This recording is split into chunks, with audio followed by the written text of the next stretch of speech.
While he's dealing in fours and sixes, that is his third six.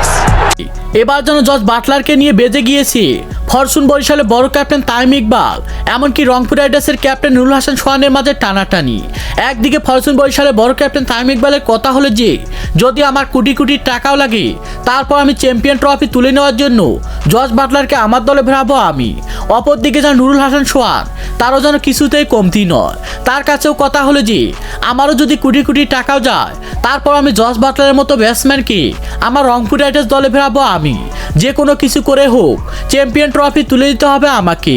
আর দুজনের মাঝে যেন বেজে গিয়েছে এবার জস বাটলারকে নিয়ে টানাটানি।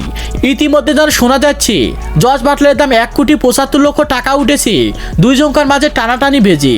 আর তার মধ্যে যেন ফরচুন বরিশালের বড় ক্যাপ্টেন তামিম ইকবাল বেশি আগ্রহ প্রকাশ করেছেন জস বাটলারকে নিয়ে। কারণ হলো যে গতবারে বিপিএল লিগে ফরচুন বরিশালের হয়ে আসার কথা ছিল এই হার্ড হিটার ব্যাটসম্যান জস বাটলারের। আর তাই ফরচুন বরিশালের বড় ক্যাপ্টেন তামিম ইকবাল তাকে যেন নিতে আগ্রহ প্রকাশ করেছেন তিনি। অপরদিকে নুরুল হাসান সোহানও যেন তাকে নিয়ে অনেক আগ্রহ প্রকাশ করেছেন, এমনকি তাকে যেন চুক্তিপত্র করতে আগ্রহ প্রকাশ করেছেন তিনি। আর এমন দুজনের মাঝে টানাটানি দেখে রীতিমতো যেন অবাক হয়েছেন বিপিএল লিগের ফ্রাঞ্চাইজিগুলো, এমনকি ভক্ত সমর্থকরা। তো দর্শক, জস বাটলারকে কোন দল ভেড়াতে পারবে বলে মনে করেন? ফরচুন বরিশাল নাকি রংপুর রাইডার্সের মতো শক্তিশালী দল? সে বিষয়ে আপনাদের গুরুত্বপূর্ণ মতামত জানাবেন আমাদের ভিডিওর কমেন্ট বক্সে। ধন্যবাদ।